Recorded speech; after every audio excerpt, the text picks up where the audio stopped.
Ngithulani Manana wakhona la kuManzana, ngiyindvodza nje letisebentako lengicale 2019. Ngibuka ukuthi kufanele umuntu aphunge indlala ngiphilise ngabo nabantwana bafundze etikolweni. Ngingaphinde ngihlala ngibocedandla ngibuke uhulumende ngoba nemisebenzi sekude.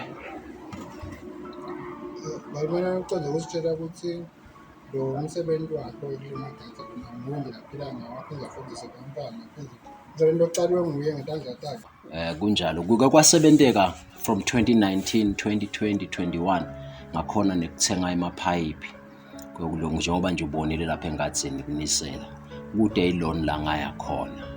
Nekubambisana ke nemndeni ngicele ke la ngicela khona sibuke ukuthi si-investa kanjani. Ngiko lokusende saphumelela kubambisana la khaya. Nama-ke limkami lengihlala lengamthatha lengihlala naye.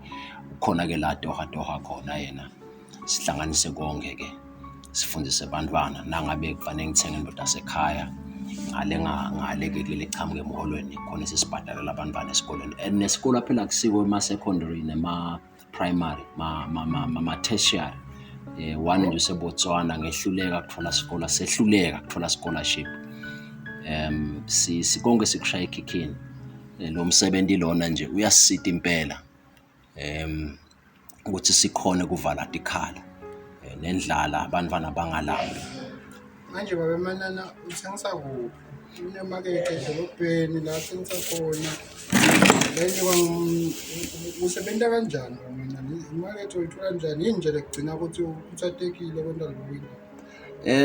Emfana ngwenyama lokwangisida kusukuma phasi ngaya kumasipala ngacela ipermit ukuthi ngime lapha emgwaqweni lapha eCentral ngithengise la bantu bendlula khona bathengisela lokhu fresh. Bathokota ke sive saNkulunkulu nesive sengwenyama sathokota ngoba cishe esikhathini esiningi ngiletha naku lokhu fresh lokusuka ensimini kufike akukalali nakufika kubo bakuthenge bathenge bakucethe bangithengela ngesibinzi nangekwethembeka futhi nekubuka ke babuka ukuthi indvodza iyakhandleka emaswati asiyisekele indvodza idokhona kuchubeka nempilo nemndeni wayo.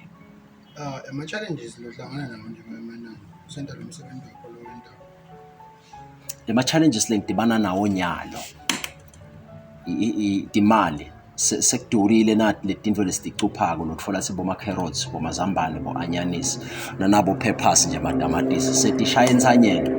And so utfola ukuthi sekude nalo ne-profit lokubuya nayo ngoba nesive the-buying pattern seyehlile ngenxa yesinto idurile abasathengi njengakucala. Kwesibili lengathi ngishoda ngako nyalo i-investment ensimini emaphayiphi njengoba insimi inkulu say-more than a hectare.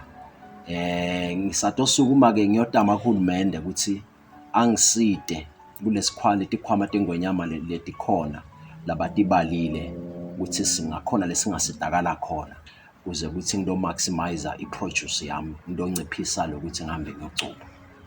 Okay Baba Manana, thina-ke sifike lana ngokuthi sithe masihamba sibuda emphakathini wakuManzana ukuthi ngubani i-community hero, ngubani umuntu lo uthatha insha nalo wenta lushintsho emphakathini. Asitshela ukuthi Baba Manana utiva unjani njengekade nje ukuthi emphakathini wakho uyi-community hero ngomsebenzi wakho lo wentayo? Kufisa kwami ukuthi kube khona ilegacy lengishiyako emangweni la ngihlala khona. Kunalomunye nje bantwana lengathi babili kunespinashi lesesiwabile lesigugile lapha ngibafundzisile ukuthi silima kanje endzaweni lengayivula ngathi chubekani nilime nithengise ngelishwa ke sibe sesihlaselwa sifo. Sive sase-ke sibona ukuthi singikhethe futhi ngibe ngumabhalane we-zone leadership la kuManzana. Kuyangikhuthata nako loko ngifise ukuthi kube khona lengikuphosako noma ngishiye kwekuthi kwendeke nako ngisesekhona kule minyaka lesihlanu ku-leadership yakuManzana, more especially to empower the youth and to empower the community. Hayi, siyabonga kakhulu Baba Manana. Sitawufola nje angathi ukuthi bobantu ongasajestela bona i-youth le yala kuManzana lokho wasebenza ngalo. Lesitokhona ukuthi mhlambe sithole omunye wabo simkhulumise naye asitshele ngokuthi ukuthatheke kanjani asasebenza naBaba Manana. Boba nje longazama ukuthi khomba kubo lapha abudana lesingakhona ukukhulumisana nabo singaje. Kunalomunye umfana le Tulo bathi ngiFatima. Yeah. It's one of the young lady and ukhuthele udzinga lolusito ukuthi engabe angasitwa njani. Nguye lengathi lo local. Lo munye bekafundza lapha ngesheya eLimgogweni, naye ufundzile wase uyahamba ukuthi uyosebentela le kubo Esteki, wasala kufundzile kuhle utawukwena. Wow. Okay, Baba Manani. Siyabonga kakhulu ukukhuluma nathi.